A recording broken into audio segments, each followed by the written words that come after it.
What is the individual? Sloterdijk based his ideas on the political philosopher Thomas Hobbes in order to closer analyze the meaning of liberalism's basic building block, namely the individual.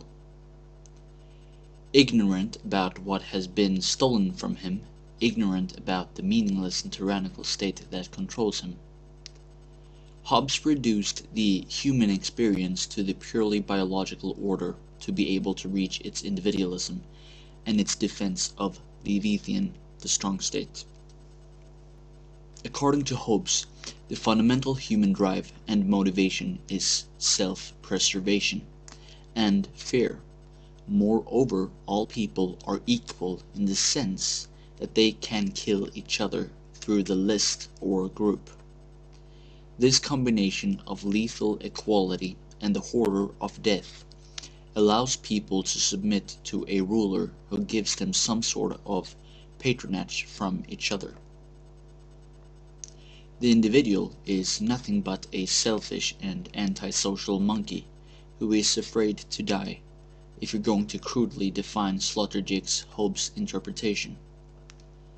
This makes the apparent paradox where self-proclaimed individualists often quite aggressively restrict individuals' freedoms. This gets explained by Sloterdijk highlighting the close relationship between the individual and Leviathan.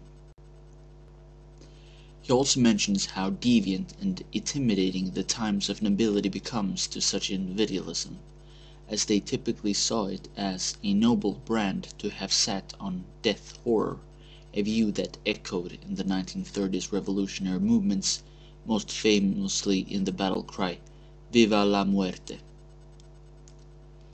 Such perspective are the modern individualists forced to cast suspicion on or ridicule, in order so that not their own model, built on the lowest common denominator, would fall to pieces.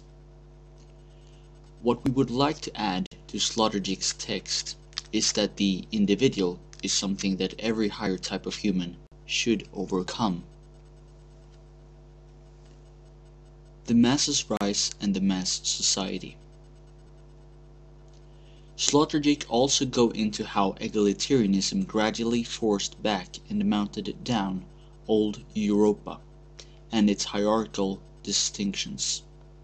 This is again a theme we recognize from the New Right, where individualism, universalism, and egalitarianism rightly identified as the ideas that has led to mass migration and the family crisis.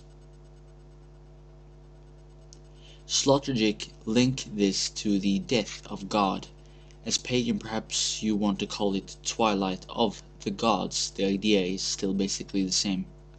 When the difference between people no longer can be attributed to divine grace, as is always the argument, but why should you think highly of yourself? Who are you to think you are anything? You have not done anything special, other than to be born, close at hand.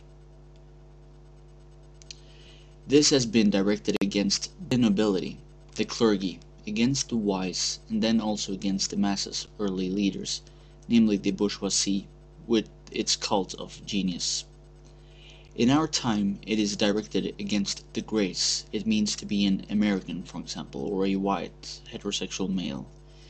Sloterdijk also describes the two forms of contempt found in the mass society, and partially the masses' contempt of the elites, and elites contemptuous of the masses.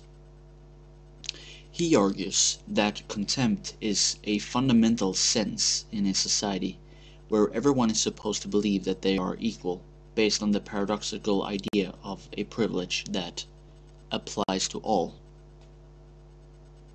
Sloterdijk's reasoning based this from Nietzsche, to recognize both the slave morality and resentment in the mass and its predecessor as attack on everything from nobles to the Swedes or the Americans. If there were nobles, how would I be able to live with not being noble? So there is no nobility.